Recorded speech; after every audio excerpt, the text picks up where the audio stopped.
All right, good morning, everybody. Looks like a small group. Everybody must be on vacation or something before the fall semester starts later this month. So welcome. My name's Don Reed. I think most of you that I see on the participant list, looks like you've been with us before, so welcome back. Good to have you with us. I'm going to continue the journey that I've been talking about the last few sessions that I have done. Started back in early July with a session. Matter of fact, the very first one that relates to this goes all the way back to the very first daily Coup Connect that we did back in April around mindset. But today we're continuing the journey. I'll do a little bit of review from last session and weave it into what the topic today is, which is motivation and goals. So be ready. I do want you to hop on the chat line occasionally today. So please be ready with the chat, get that ready to go. And also we're going to use the annotation tool on the next slide. So if you look up on your Zoom bar or on the three little dots, the ellipses, you should have something that says annotate. And I'm going to have you pick either a star or whatever stamp you want to choose, because I've got a little quiz for you to start us out. All right, so here's the question. Have you ever made a New Year's resolution? So with your annotation tool, you can circle, stamp, whatever you want to do. Yes, yes, yes, yes. One no. Anybody else? Most people are putting yeses down there. Okay. All right, good. All right, so let me see if I can erase those. So I'm just going to erase these a little bit. Next question. So be ready with your annotation tool here. Next question related to that is, have you ever achieved that New Year's resolution that you did? So those of you that you've made one, oh, we've got some yeses going, some kind of halfway in between, and a no. Okay. All right, good. Thank you. So we're going to talk a little bit about, and I've said, I used to do it more often. I'm not so much of a big New Year's Day, make a new resolution. It's like whenever I'm ready to set a new goal, I'm thinking about it and trying to follow the practices that you're going to see today that we're going to talk about. So moving ahead. So we're going to talk about, or we have talked about, oops, let me get those erased out of there. Hang on a second, folks. The fun and joy of learning. Go away. Why won't the eraser go away? There we go. All right, so we've talked about real quick neuroplasticity of the brain, the ability to rewire. We talked about patterning, so forming new little thought patterns just connects a few cells, but the more habit and practice that we do, the larger the pattern grows, the faster it goes for us, and eventually becomes habit with enough practice. Last week we talked about, or the last time we were together, we talked about the process of thought and how all that patterning plays into this whole thing as far as how our mind works. So we've got the conscious mind, that outward awareness of what's going on around us, making conscious decisions based on what people say or situations we find ourselves in.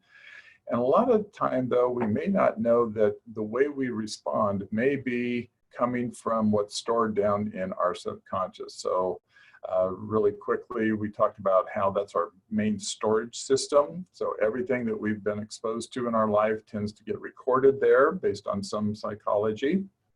It's hard to pinpoint exactly where or when it came into our brain, but it's embedded in there from years ago, perhaps. And then we talked about this thing over here, the creative subconscious, which basically is your safekeeper. It's whatever your current state of mind and what you perceive yourself to be and what you're comfortable with, what your comfort zone is, and so forth. It tends to keep you operating like you. Now, a key there is to think back when you were 15 years old versus who you are today and say, are you the exact same person doing the exact same things today that you were when you were 15? Probably not. You've grown and changed as new patterns and new awarenesses and so forth. And it's changed your basic truth Aaron, I like that. No, thank goodness. Yeah, I have a few of those myself. Um, yeah, you change your basic truth and your basic comfort level around different areas of your life. So keep that in mind, because the safekeeper over here, the creative subconscious, and the motivation that it can drive you either to something or away from something to keep you safe is going to play a role as we go forward here. So we're going to talk about comfort zones today, and going to tie it into goal setting. So think of this graphic as your potential. Basically, if you think about early on when I talked about how many cells we have in our brain, so the neurons that we have that form all the connections, and then on each neuron we have thousands of little synapse connectors there. And if you do the multiplication, I mean, it's just billions and billions and billions of possible thoughts and habits and new awarenesses and all that stuff goes into that. So your potential is enormous. Once again, if you think about the knowledge that you have today, good, bad, and different, versus what you had as a 12-year-old or a 20-year-old, you know that you've grown, you've increased that storage that you have in there. So the next part that comes along then is wherever we're at with that current belief. That becomes our comfort zone. So it's kind of an artificial comfort zone, if you will, but it's just based on who we are today with our current thoughts, current truths that are in that storage system, the rights, the wrongs, what I'm good at, what I'm not good at, what's good for me, what's bad for me, all those types of things.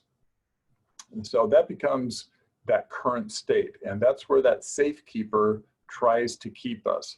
Now, occasionally you can force yourself upward and do a little bit better than you think you are, or do something that you've not tried before. But if you really don't initially feel comfortable, you generally fall back into that current comfort zone where your belief is. Likewise, if you're underperforming, you know you can perform better, and you're down here in the lower part, you will do things that will get you back up into the comfort zone area of who you believe you are. So the trick becomes, and it's not a trick, it's actual, the way our brains work is, how do I increase that lid, that upper limit, and so I can continually make progress into new and different ways of being and acting and behaving, new knowledge areas that I can get expert at, and so forth. So that's what we're going to be talking about. So kind of keep that graphic in mind, is that we're trying to increase wherever we are today and kind of fool that creative subconscious into a new state of being or acting.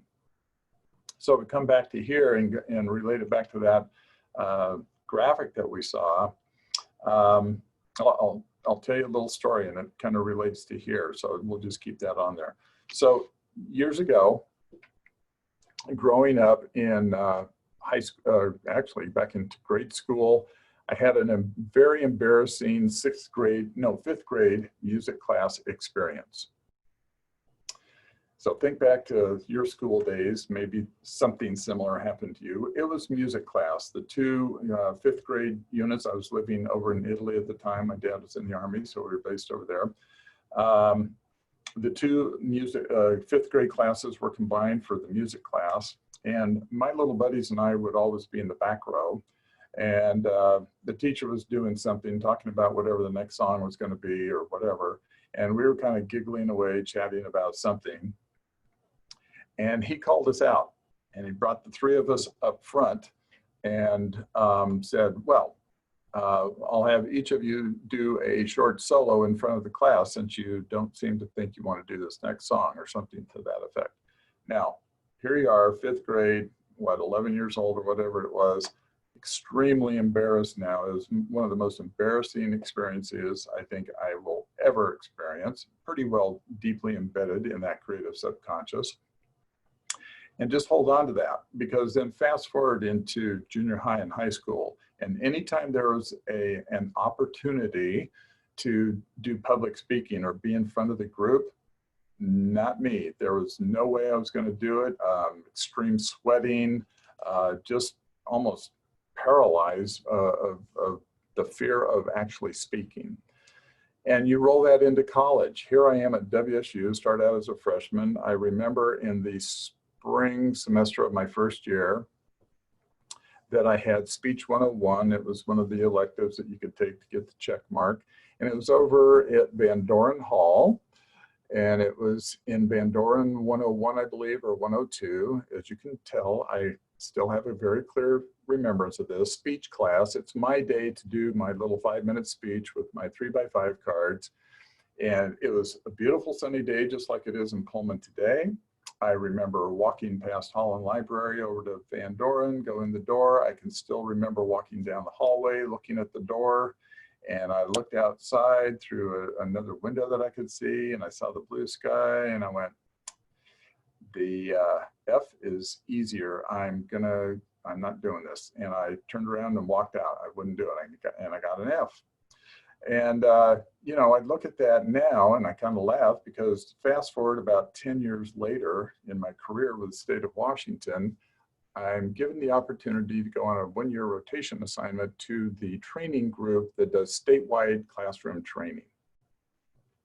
And what your mind will do, coming back to our graphic, I go through the interview process in the boss's office.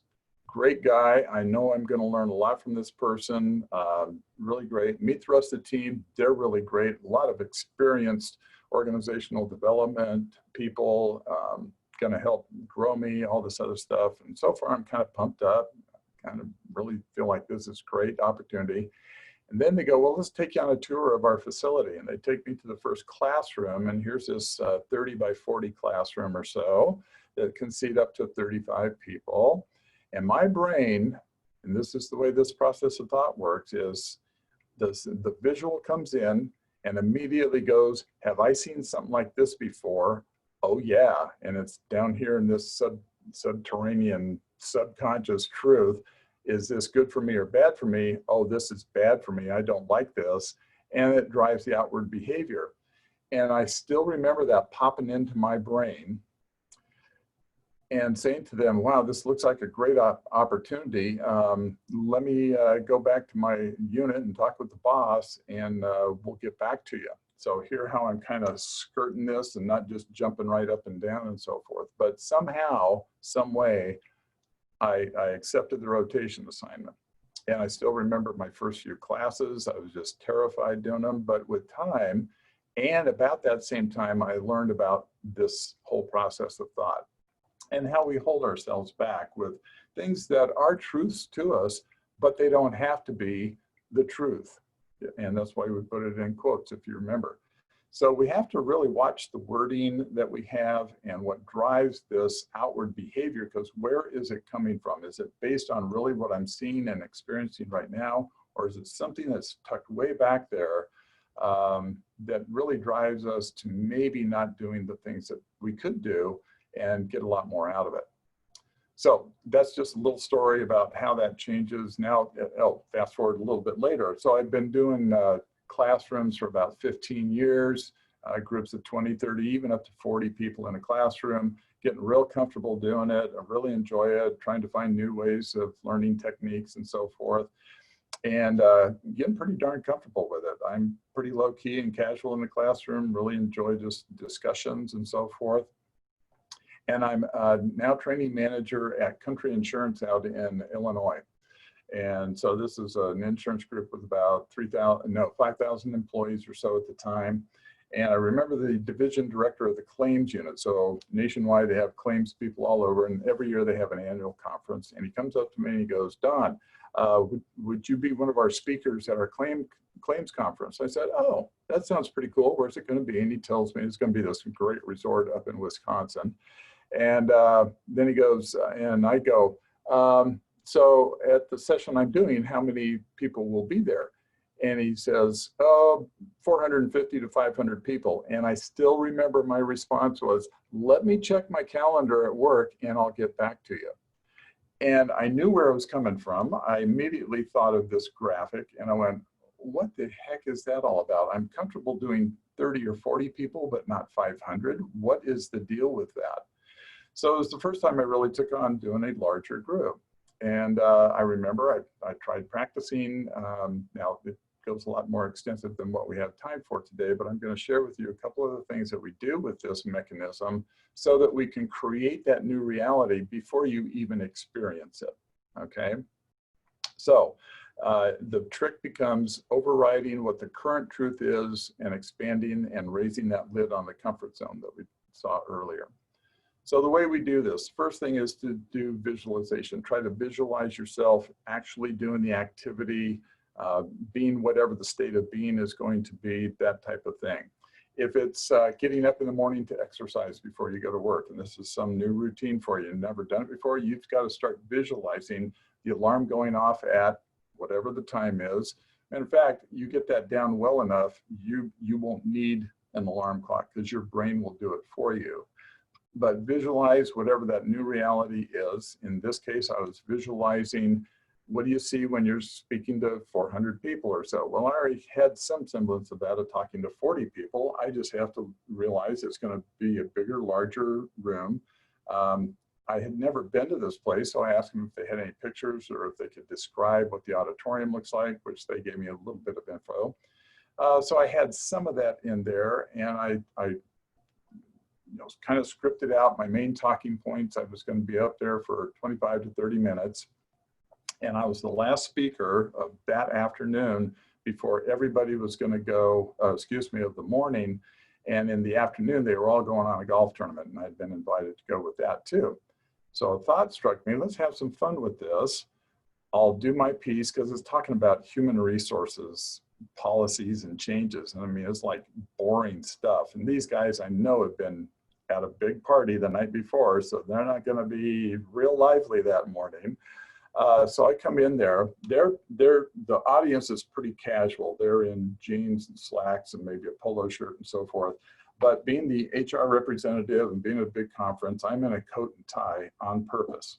Because underneath it, I'm wearing my shorts and my t-shirt that I'm going to be playing golf in about an hour later.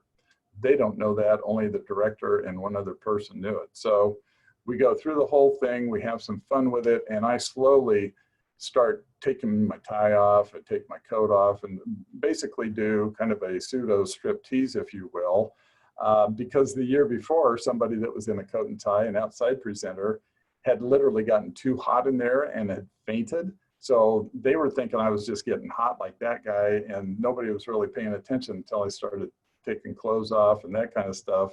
And here I am in my shorts and a t-shirt, and I put on my tennis shoes. So I got to the point where doing those kinds of things is fun. And you have to do it through the visualizations, walk through it in your mind time after time after time. So that patterning gets going. You tie in the emotional feel. So this whole thing around mindfulness that you've been experiencing with some of the chair yoga and some of the other mindfulness techniques, they play a role in this as well. You need to get that mind calmed down and feel that experience as if you were really there. Feel the experience not as you're going through it as much as what it's going to feel like at the end when you've achieved whatever it is. So any of the emotions, the joy, the happiness, the things to watch out for, all the things you have to do when you're presenting or whatever it's going to be, that all can be done because the mind doesn't care if you're really there or if it's in your head and you're just running through it time after time after time. It will start to change the basic truth and understanding that's back in that storage mechanism that we talked about. All right. So moving us forward, the main thing that you can kind of hold on to out of all of this repatterning is the kicker, which is you can achieve any goal you want to set. You just need to be willing to pay the price. Now, real short story on that one. We eventually left Illinois to move back to the state of Washington. We're moving the family back. And if any of you have ever moved, it doesn't matter whether it's 10 blocks or 10,000 miles, it's still the same amount of boxes and all the energy you have to pack up. And it's just how far the truck has to drive, right? So the truck comes, we get that all done. And now it's 2 kids, the dog, 2 cats, and mom and dad in a minivan going across, almost 2,300 miles from central Illinois back to Seattle area. And if you've ever done a trip like that, you know that the kids who are now 12 and 6 or 7, I think, with the dogs and the cats in the back, it got a little, messy, especially with my daughter crying for the first 2 days because she's leaving all of her buddies behind and can't see the future of what her future is going to be. So that's the kicker. You got to pay that price if you want the new realities. And I had to keep reminding myself of that whenever we were, tense moments emotionally or things like that. Instead of getting exasperated, it was like, you got to go through this to get the end result, which is the family's going to be living back in Washington. That was the end result. So that's kind of an example of what that is. Realize whatever comes along with the goal you set, it's just part of the experience and the learnings that you get along the way that will help you achieve that final goal outcome. Okay, if you've never heard of Jim Rohn, I think he is one of the most down-to-earth motivational speakers, if you will. But Google him, maybe get his book, whatever. He just he's got these great sayings that just make sense, and they're so down to earth, like this one. It doesn't matter where everybody else is. It just matters where you're at and what you've got right now. How do we take that next step, relate it back to that graphic that I showed you, and then be comfortable with that new whatever level of performance that you're moving towards. Okay, so we talked about motivation last week. It all plays a role too. Remember, watch your wording to yourself. Anytime you say, well, I have to get up or I have to do that, that's going to be more restrictive and confining versus I'm looking forward to doing this. I really want to do this. The new outcome is going to be good for me. I'm choosing to do this. Focus that language and the self-talk around the things that you want, not what you're trying to avoid or do away with. Okay, so kind of keep that in mind as you move forward as well. Just last thought around some of the things we've already talked about. That patterning is repetition. Always tie in the positive emotional responses that you want to see with it. And always have that expectation of growth. What did I learn from this? Maybe we don't achieve it the very first time. Maybe we made some mistakes the first time. What can we do differently and get better at as we grow forward? All right, so that'll wrap it up for today. I do want to let you know that, remember, we're on Tuesdays and Thursdays now. On Thursday, we're going to have Erin, who is with us online today, and she's going to be doing office tips and tricks, and this time it's going to be on Excel, so I hope you can join Erin on Thursday. Thanks a lot, everybody. Enjoy your Tuesday.